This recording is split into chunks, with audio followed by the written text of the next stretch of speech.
It's a fact, you're not here. You ain't even real, but you still bring me fear. You make my bones so tired that my soul stands up. But now I'm starting to need to bleed to fill this cup. It's like I'm starting to need to bleed to fill this cup. Oh.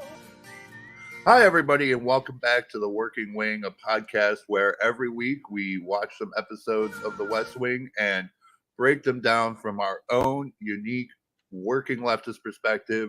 My name is Tim Schultz, and joining me, as always, my dear friend, longtime debate partner, and a man who voted for Joe Biden in every single column, Killian Collins is here. Every single column, both the columns, all three of the columns, including the Constitution Party, as we have. Constitution Party, baby. Yeah. Statehood Party, let's go. Statehood Party, let's go. And as this is like noted, this is a very no stakes election episode. There, all right, up top, I think this is where the best place to address it. The bizarre way Aaron Sorkin went about writing this election storyline. Yeah. Because if you think back to like what he was doing in season 2 to set up this election storyline, he created a MS scandal for this president. Yeah. And spent 2 seasons raising the specter of a primary challenge within the Democratic Party from the president's left flank. Yep. Then we move into season 3, and all of that shit is completely fucking gone. Never to be heard of again. They do one episode where it's like, oh, this guy wants to challenge the president from his right, and is like destroyed by Sam Seymour in like a single episode. Right. And then that's it. After that, the president just kind of, I mean, he has to have a little bit of therapy with Toby, but then he just cruises to like a blowout victory by being the smartest person in the room. Right. By having a debate, literally, I did not know this debate was 3 days before the election. Which is crazy. Crazy. That would never fly. That would never happen. Yeah. And the final 3 days of an election, every candidate is just doing like a blitzkrieg tour through the swing states. Yeah, that's I believe during Hillary's last days, she wanted to go on stage with Beyonce afterwards to have her raise her hand to be like she's getting the Beyonce endorsement. Okay, everybody, like she thought she had it. Well, 3 days before that election is when Lin-Manuel Miranda was singing "Never Gonna Be President Now" in front of Trump's picture in like the Hall of Hosts at SNL. Right. Truly one of the most darkly ironic moments in modern American politics. I remember Stephen Colbert in his nighttime monologue actually like saying that the Hillary Clinton campaigns, that the fireworks that they have planned ready for the victory are going to like spell out hubris in the sky, which really just like looking at it is, it's just like, well, that's just what it is, isn't it? And throughout this whole episode, it is one of these treated things as in like, well, obviously, you know, especially, we'll get to it as we go along, but we start off with Josh voting, and we have a bunch of like ignorant American voters asking him like, did I fill out the right column? Like, hey, no, I voted for your boy in like, you know, both the columns. I did it like, you know, in the statehood party and all that too, which is, you know, I don't know how these Washington DC ballots work or any of that, but like I've never it's Republican and Democrat, and usually in Wisconsin, third parties do not even. Sometimes you'll see a Libertarian and Green Party on there, but like sometimes, I mean, that's only for presidential elections. In no other election does a third party even appear on the ballot. No, usually, and especially for like, you know, voting like, you know, circuit judges or any of that stuff. It's like you. Well, the judiciary is and school boards and stuff are all. You have to do your research to find out. What party those guys belong to. You got to, or just find out what their politics are, because that's how you get people like Sheriff David Clark, who run Democrat, but they are absolutely conservative, right. And like because he knows that no Republican can get elected in Milwaukee. So but it does. but that's the thing, is it just doesn't matter. It just doesn't. You just run as this, and people don't do, and you just rely on people to vote with the party. And like this next person that comes up to him and said, like, well, yeah, you fill out like the top part is Democrat and you don't fill out any of the other parts. They fill it out for you. And, like, Josh gets frustrated and gets more frustrated with people. But then he sees that there's a hot lady talking to him. Yes. Yes. to which he gives him $10 and says, this is from Toby Ziegler. To which all these people come up to him and say, yeah, this is Toby's revenge for the little prank they pulled on Toby before the debates. Yeah. Ha ha ha ha ha. Hilarious. They can believe that. So hilarious. They believe that Americans don't read instructions. Staff's in the Roosevelt room, talking about, like, do we have our concessions planned out? There's a brief argument about why would you write a concession? And it's like, Sam is so dumb. Right. Like why they make him like an absolute novice with this? Like today, it's just. But then they also were like, politics people are just like theater people. Go outside and spit. The whole Macbeth curse thing. Yeah. The theater curse of if you do that, which honestly, I would be if I were in a campaign.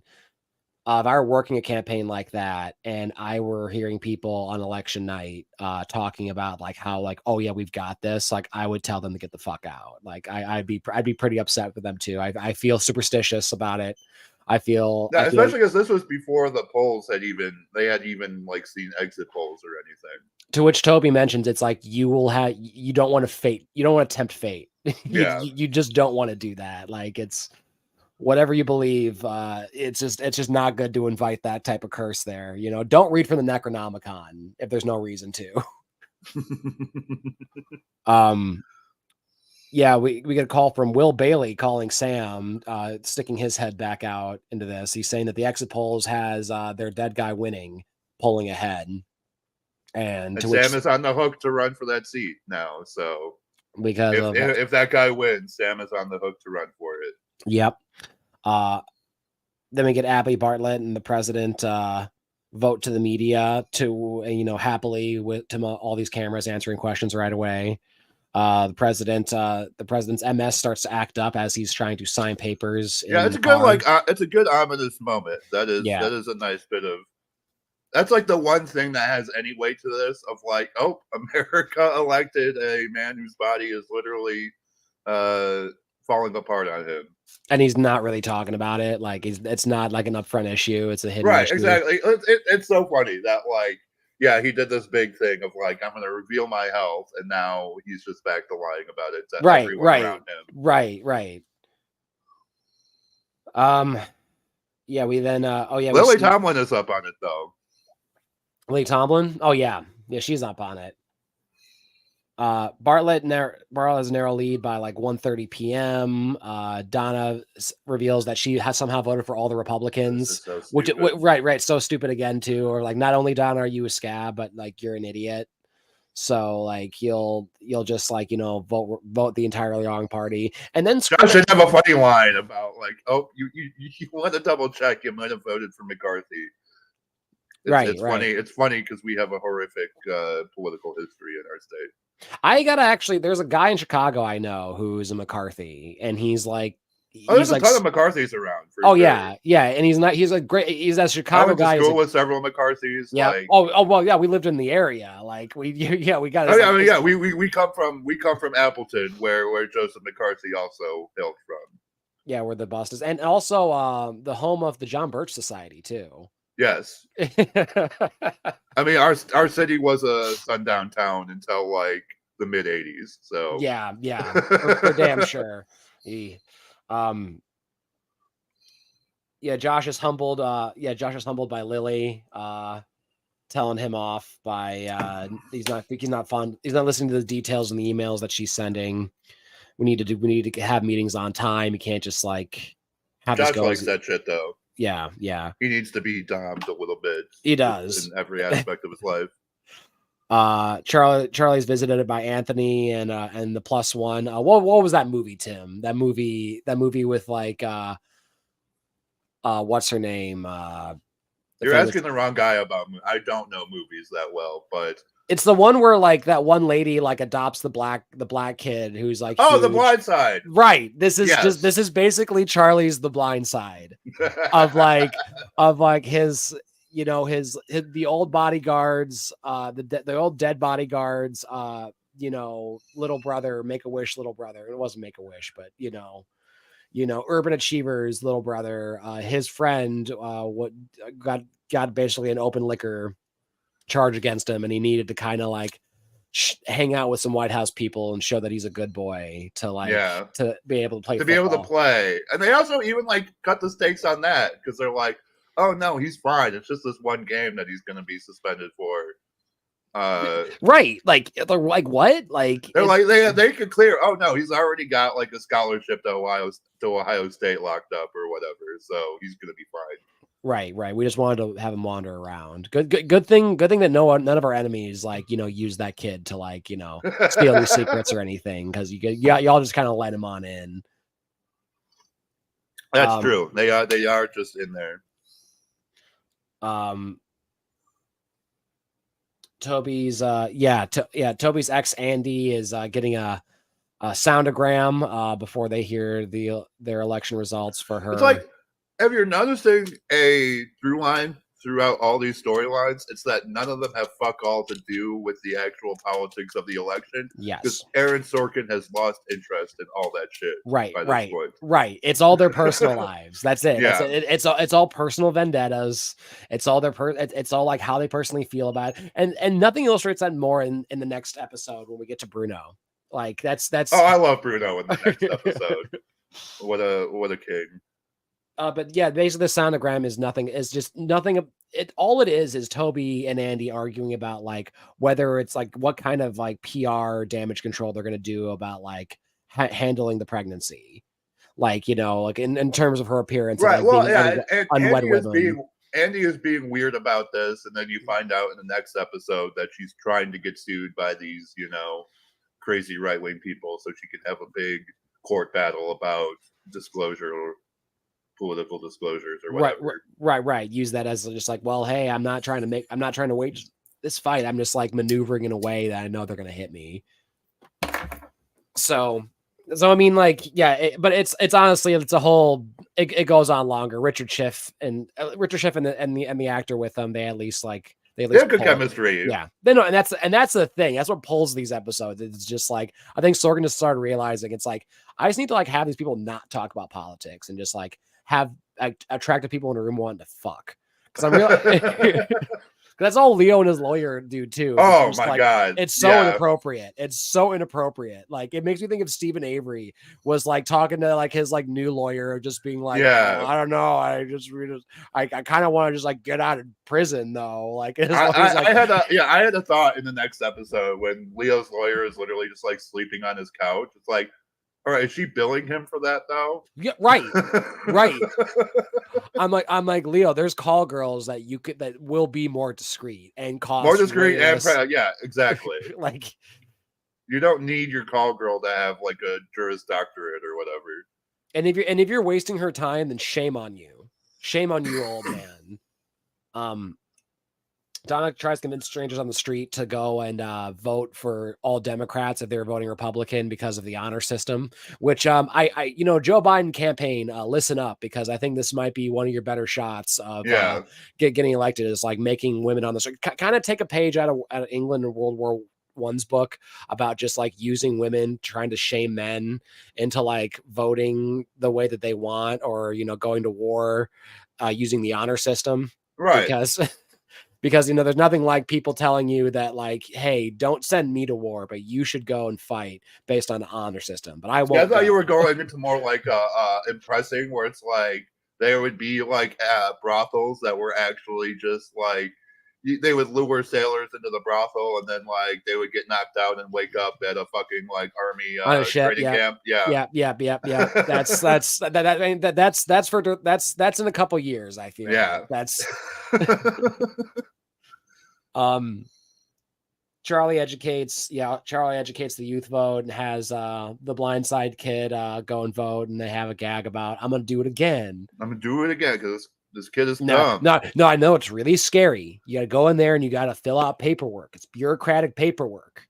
That's what voting is. You go in there and like you're allowed to ask for help, okay? Like but they can't tell you who to vote for.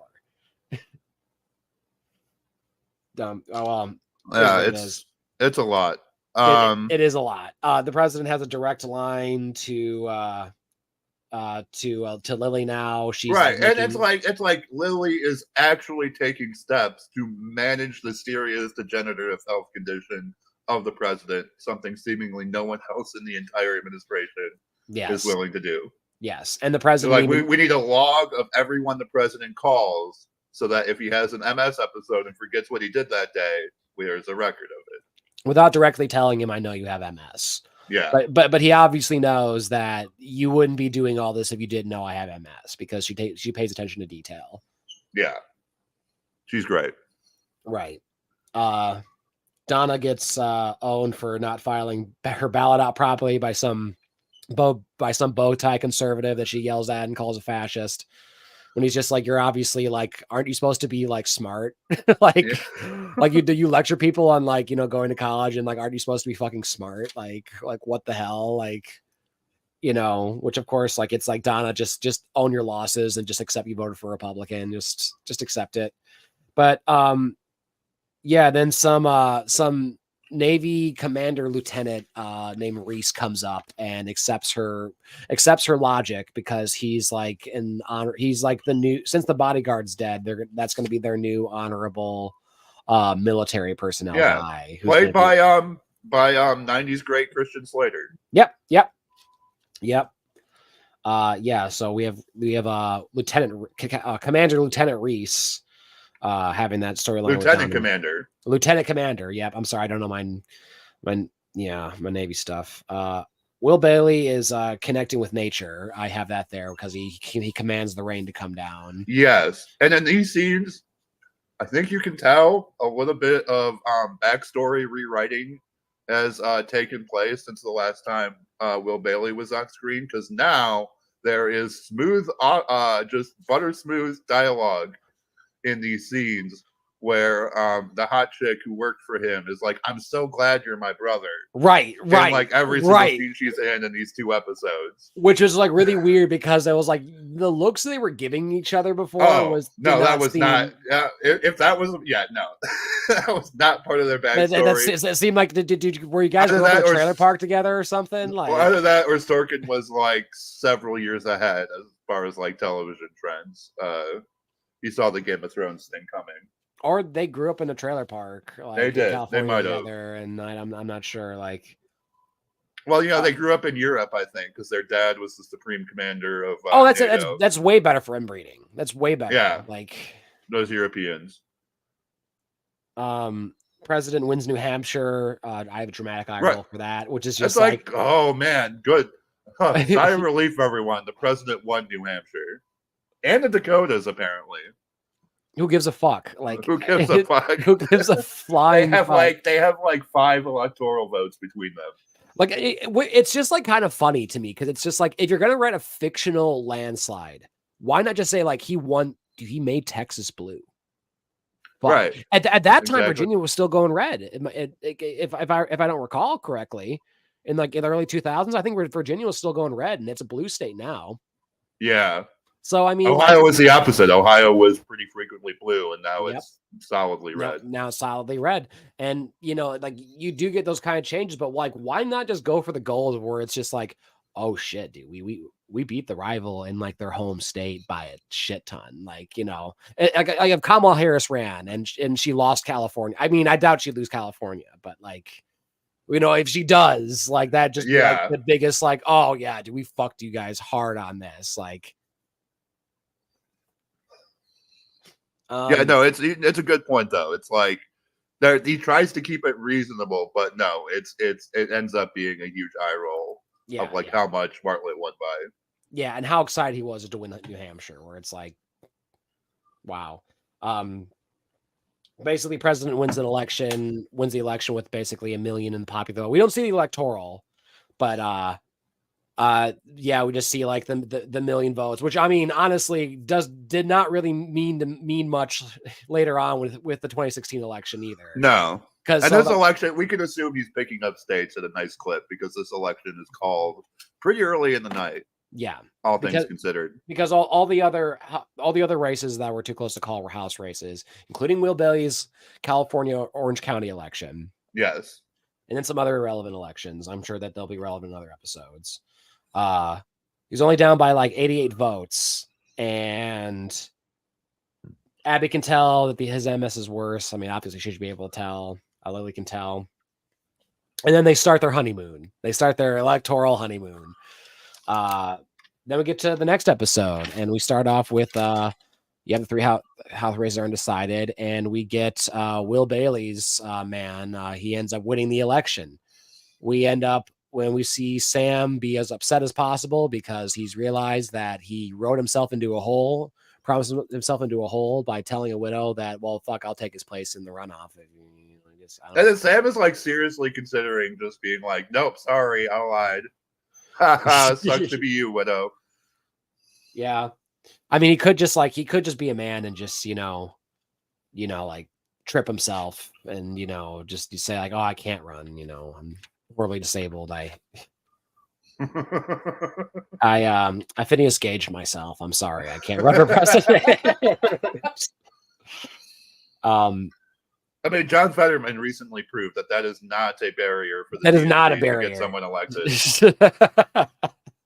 Or Mitch McConnell. No, at that point, that's not an excuse anymore. It's no. Like they got Mitch McConnell like staring into the void, and and he's gonna run, and Pelosi's gonna run until and she's at least more able in my opinion, but I mean, until when? And then is she gonna be Krang just like sitting out of a robot? Like, I mean, dude, it's possible, man. Mecca Pelosi. I mean, like Dick Cheney is only alive because of technology, and it's just like, man, wouldn't you like prefer if some of these tyrants could just go out naturally? It was kind of a relieving thing to know that like any of these tyrants can just perish naturally.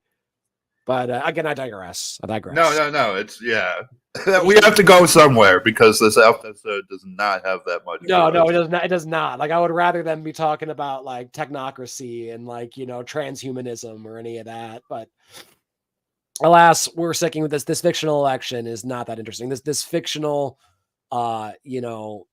fan fiction hand job to the Democratic Party of how well they do politics is not that. Speaking of hand jobs, we check in with Bruno. Yep. That is very true. Bruno, I think, all right, Bruno is that guy who, when you're talking to him, you like him. He's got great vibes.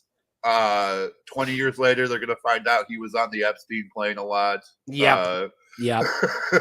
I was kind of getting vibes like that too, of just like, like they were told there's a truckload of women from like the Women's Coalition, which I'm just like, yeah, you guys sound like you're going to be canceled in like 15 years. Oh yeah, for sure. Sure. Someone's got to tell all about what went down on election night 2004 for that. Sounds like you had a couple martinis and got a little handsy with Annette, the brunette, But of course, these women are all written like they love this. Like they love these fucking political nerds, talking at them about like how good they are at winning elections, how good they are at spinning things. Yeah, these women don't exist. Or if they do, they only exist in like a 3-block radius in Washington. Or they exist. Yeah, they exist to make money, and like that's it, and then leave the next morning. But CJ keeps trying to tattle at him about like some pollster that she heard that she like stopped the whole celebration for, which I'd be pissed off if we're all like singing songs and stuff. Yeah, no, it's like CJ, leave the man alone and like let him cook. Oh, you mean when they're watching the Yeah. They the songs. Yeah, and then she goes and cockblocks Bruno like on 3 different occasions. Yes, to all say that I'm going to release these reports about some pollster, and he's like, I don't care. I'm trying to get my dick wet. Like, right. He's like, I've been a machine. I've been a heartless, calculating machine for the past, 9 months. So like, let me just like be a caveman for a little bit and just, be human, like I guess, but like he just but here's what mine. He's like, CJ's like, you deserve the status that this win will grant you, and he's like, the thing I need status for is getting laid, which I was about to do before you interrupted me. Right, and I mean, and it's played so nicely too, of like and you hate it because like CJ is one of the better characters on the show, who wouldn't be pulling this type of thing normally, who would probably think would just say like, oh yeah, but maybe it's that blockage of her bodyguard being gone now that she's caring about work way too much. That's how I would write this, but anyway, the bodyguard has had you're totally right. The bodyguard has had absolutely zero emotional impact on CJ whatsoever. Which I would think that'd be like one of the most like traumatic things that like if you're not stopping your career, you're definitely different. But it's just like, oh yeah, dude, like yeah, my boyfriend, like when I first started dating him, he just got like he just got mowed down in New York City. Yeah. And some stupid in an armed robbery, like right. Like you can even see her being like a little bit more like right wing, like Richie's kind of right. We do kind of just need to like lock everyone. Crime reform. Like, crime reform. She'll be agreeing with Giuliani about like search and frisk. Like she'll be like, oh yeah, dude, like fucking search all the motherfuckers. Like yeah, exactly. Leo is if that bodega owner had a gun, okay, yeah, you just had a gun. I mean, honestly, oh, Jesus Christ. We get Leo fooling around with his lawyer, in his office, like they're all like cuddling and hugging up and stuff, and like flirting, which is just it's like the weird like the way both Bartlett and Leo. Because I mean, obviously, it's network television in the early 2000s, but it's like the air of like sex, but like him and like the men and the women are always like 15 feet apart at all times. Right. It's like how flirting used to be done in like the Victorian times or whatever. Or I'd even say like the 50s. Like it's just like it kind of makes me think of that, where it's like, you have like the teacher with like the ruler, like keeping you this far out, and it's this, but especially for this standard, because like this whole episode is a huge sex hurrah, because like Bartlett and Abby are in like they're in like I don't know if they're in the Oval Office or in like the bedroom, but like they're in their the presidential suite yeah, but they keep but like they're basically like have all the airs of fucking, like where it's like, oh yeah, like it's like like Abby's like talking. I was actually trying to decide, like we see them cut and they're like both in their like sexy clothes, right, and then they cut and then we come back and they're still talking in their sexy clothes, and it's like, did they pound one out in between that? Right, they're pretty old. Like I kind of think that would be the end of their night, but they're still like up and dressed and talking. I don't know. Oh no, it's the president, man. They got those drugs that Tom Brady and that Aaron Rodgers get whenever they need to, like, beat the Bears or like win a Super Bowl, like, or Joe Biden needs to do a debate. Yeah, like, they get that drug. They get that drug thrown into him. So I mean, I think he can probably pound one out. I think Billy probably had that drug. He was probably using it out. Oh yeah, for sure. Going on that Epstein plane 25 times. I think he know how to pound one out pretty quick. Like definitely. Turns out that Lieutenant Reese shows up to go and work at the White House. I guess he's like night shift for like he's the watch commander. He works for the national security advisor. To which Donna like starts like following him around and asking like, so breaks why into his office to like fix his radiator, challenges him on military spending. Well, not only, okay, here's the thing that's crazy about this is it's like Donna can't take a win as like a win. Like literally this guy gives like compromises like a completely unreasonable ask, completely unreasonable, where it's like, hey, based on my word that I changed, that like I voted the wrong party, can you vote for the party that I wanted? I'd be like, no, like that my political goal is to like not have your person win. Like, no, like I don't have that goal. Like, no, screw you. And I have my vote, and like I'm not gonna like use it on some other, like how there's some person used it. Like, somebody died for this lady, especially a person in the military. I would think that's the first line they'd throw out is it's like, oh yeah, no, I risked my life and my grandfather died for this or something. Like, no fucking way. It's like that's like the number one thing any American will throw at you. But like completely agrees to it, changes his vote. And then she like continues to ask him like, well, so why were you gonna vote for Richie? Why are you gonna vote for him? And to which he's like, I don't want to talk about it. I don't want to talk, which should just be the answer. That should just be the answer. Like that's just like I'm good. Like let's not get into it. But she's like, but no. I want to start a fight. Like she's like, I want to start an argument. like what? Like why did you want to do? It's a love language for some people, but no, it's a weird vibe. And then Christian Slater like smashes an ashtray like right in front of her face. Right, That's pretty wild. Right. Because all to prove a point that these $400 ashtrays that are which I'm still I'm saying like, well, that ashtray does not have to be $400. Well, no, and like I think the proper thing to do and what they've done since is just ban smoking in submarines. Right, it doesn't make any fucking sense anyway. Yeah. Like why even?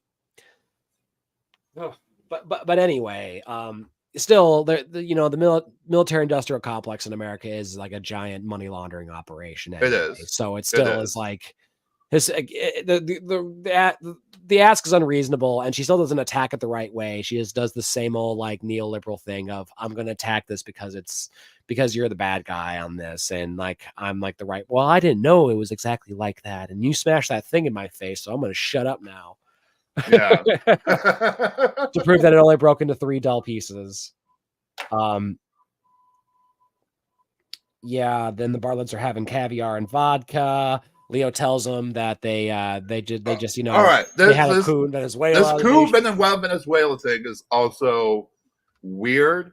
Like they pull Leo away, and they pull Christian Slater down. Yep. And the briefing is basically the coup is happening. It's done. The Americans are safe. So I guess my question is, what's the fucking emergency here? Right. Like I get they have to be on top of it, but like, why do you need to tell the president in the middle of the night that like a coup that did not harm any Americans is already done, a done deal in Venezuela?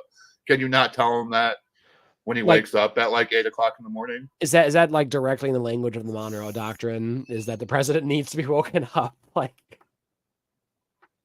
could be. I mean, I can imagine. And like they're yelling at like Christian Slater, and he's like, "Give me 3 hours to write up this briefing," and Leo's like, "20 minutes, son," and it's like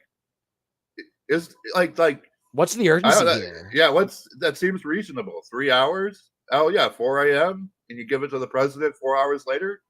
Like they're like, are they going to tell me like, oh yeah, an intercontinental missile could be here in 45 minutes? Right, that's a situation. And I'm like, yeah, but 5-minute briefing. But right. But like, I don't know. I mean, I don't know what the fuck these people are thinking. Oh shit. Anyway, caviar and vodka. Yeah, this episode is brought to you by Stoli, of course. Thank you, Stoli, for your emotional consideration. What do we have here? Toby comes in late in the night in the middle of the night to tell him that Andy is pregnant. And to which continues killing the mood for them, and to which Abby is so excited to hear about that and wants to hear more and more. And he tells the president that he's intimidated by his Catholicism. Yeah. CJ runs into like the Whitaker pollster and then berates him and tells him that you don't mess with Bruno, even though she's been like messing with his dick game for like quite a while. Like not very acceptable in that regard. There we are. Then the gang basically all gets together while like. And they all tell Sam, like, you're actually the guy. You're the guy to run, Sam. And, 1 second.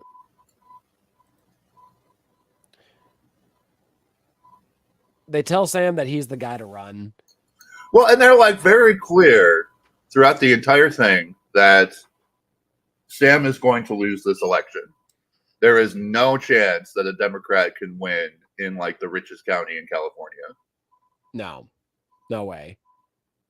But they're saying that you're basically going to be sacrificial sheep, and it's not going to matter like what you do, and like you don't know how it's going to end up. But Sam's like eager at this point because his friends are telling him that he can do it.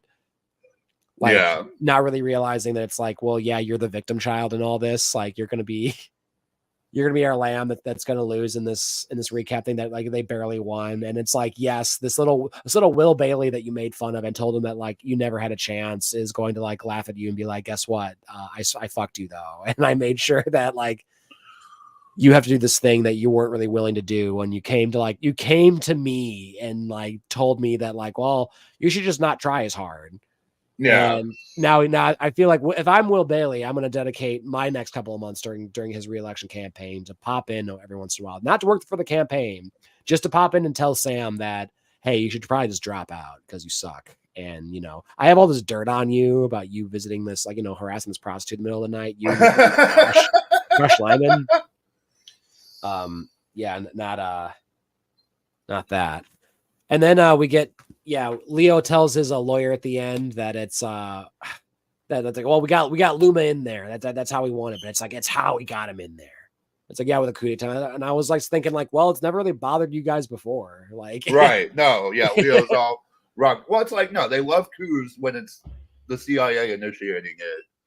When it's right. Well, then it's a revolution of dignity. Then it's like it's all freedom and it's all like, hey, it's for the women, it's for the rights of the people.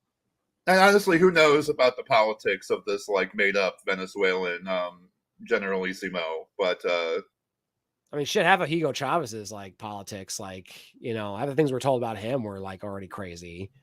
Not true. I still remember the Parks and Rec episode where like Fred Armiston was like the Venezuelan like sister city representative, and he was like this all-time classic.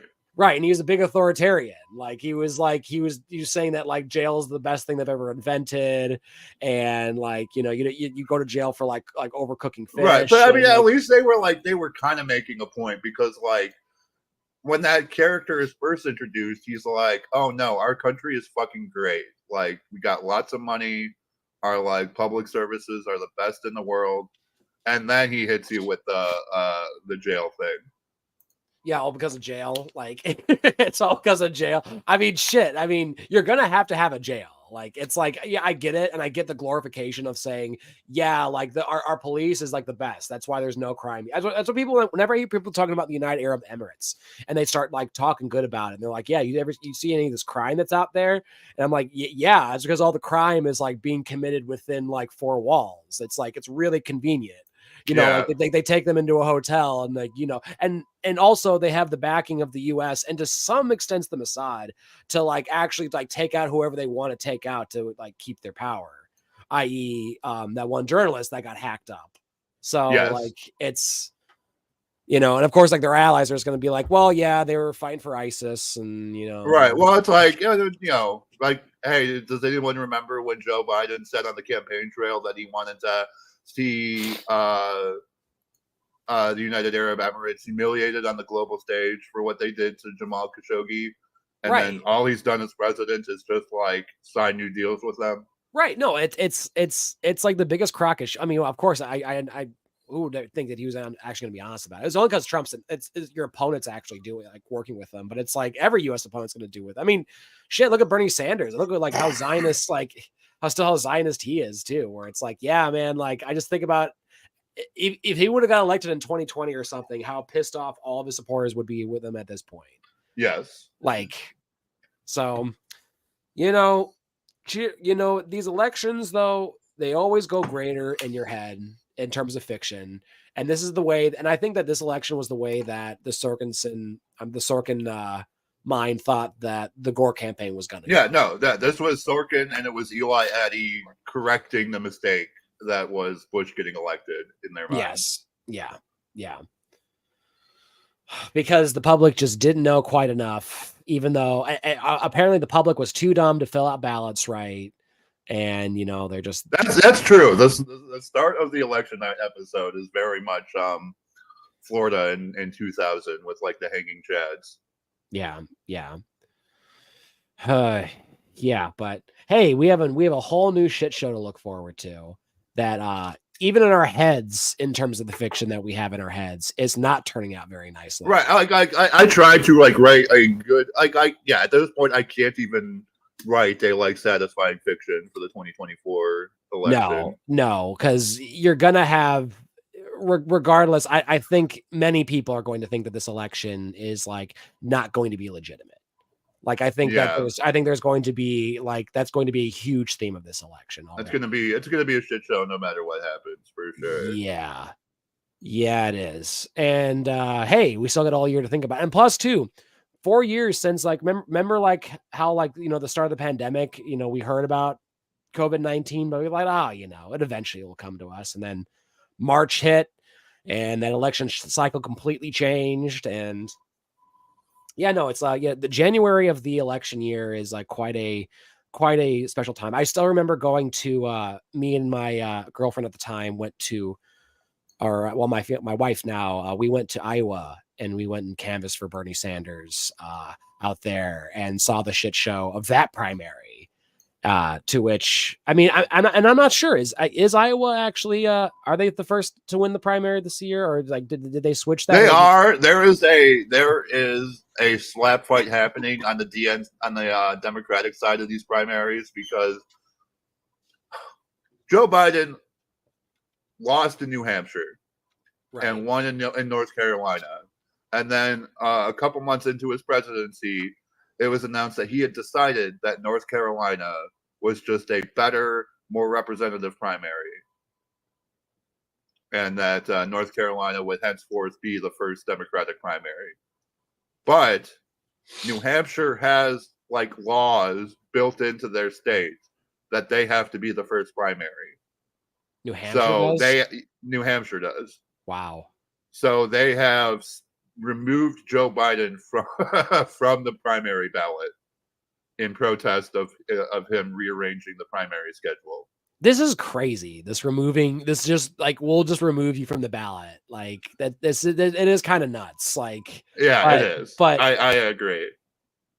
I mean, this is like another big. I think that's a huge kindling to the shit show fire that's gonna come up. Yeah. Well, I think actually, technically, what happened, like the DNC has a New Hampshire primary scheduled, but the New Hampshire Democratic Party says no, that's not the valid primary. We're holding our own primary, and Joe Biden is on the ballot. It's not good. It's not good. It's like that's the Democrats like doing this. This is the Democrat fight among that. Like this is, oy. Yeah, no, it's bad. A lot of money is being spent on that whole situation too. It's crazy. Wow. Well, and that's lots of money that's going to be spent on the national election. Oh, so, I mean, the 2020 election was literally the most expensive election in human history, and Joe Biden was actually the most well-funded candidate in human history. Yeah. But they like combined for over $2 billion, and it's going to be even more money now. Yeah. Yeah, it's going to be, a fuck wagon. But hey, we're going to be here for it. We're going to be here for it, covering it on this channel. Stay tuned. And also stay tuned next week. I'm looking at this season breakdown. I think next week, all right, we should cover the episode 10, Arctic Radar, and episode 12, Guns Not Butter. Okay. So 11 and 12. That'll do us. 11 and 12? No, 10 and 12. 10 and 12. Okay, yes, sir. 10 and 12. Skipping Swiss Diplomacy and skipping Holy Night. Holy Night is an interesting episode, but it's very politics light. Oh, Holy Night. Yeah. Separate that church and state, man. Yeah. Keep them separated. Well, until next time, folks, you keep working. Keep on working.